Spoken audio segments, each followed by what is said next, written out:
Welcome back to Say No to Lashon Hara, day 44.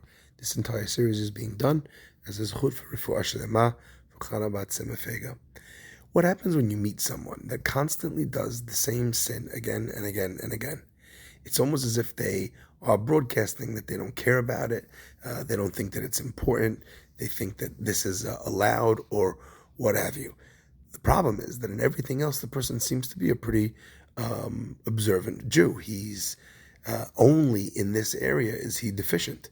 So would you be allowed to speak Lashon Hara about that person? So the halacha is, the Chafetz Chaim explains, that you're still not allowed to speak Lashon Hara about him, even if he does it consistently, because what we are supposed to think in the context of the fact that he only does this thing wrong publicly and blatantly is he must think in his head in some way, shape, or form that even though he knows it is not allowed, but it's not so strict, or maybe that it's what's called a midat chasidut, which is something only people should do if they want to go above and beyond the letter of the law.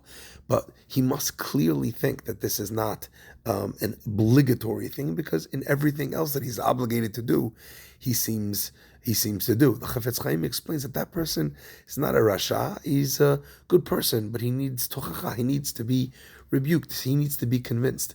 Our brains are very good at being able to take the things that make us uncomfortable or that are difficult and give them perhaps a lower state of importance than they actually occupy.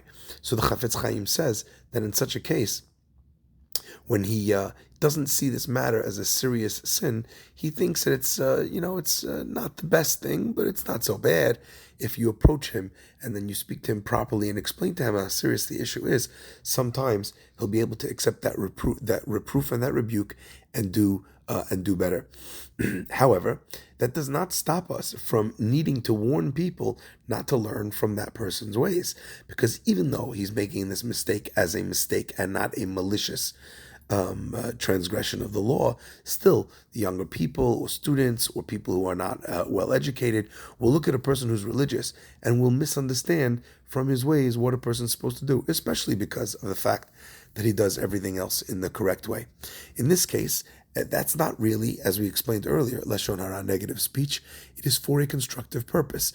We're trying to make sure that other people don't learn from him. However, when you say this to this person, this behavior that this person is engaged in is incorrect. It is incredibly important to be able to explain to that child or that student or that person why it's not Lashon Hara. Because again, otherwise they might be drawing the wrong conclusion from you. And understanding that speaking that way about someone is permissible even when it is not a scenario where it is for a constructive purpose. So in a scenario where you are allowed to be able to convey that information, it is important to be able to make sure that they also understand the guidelines that you used in order to be able to share that information, and that to share it unnecessarily would be Lashon Hara and is forbidden. Otherwise, your saying to him of those words was allowed, but his saying to other of those words, which are not related to the issue, or would not stand to be led astray or be convinced, is actually forbidden. The example that they give for Lashon Hara is like toxic waste. You ever see these fellows in the hazmat suits wearing a big mask in front of them with gloves? Sometimes Lashon Hara needs to be transferred from place to place for the safety of the people involved. However, a person still needs to handle it with the utmost care.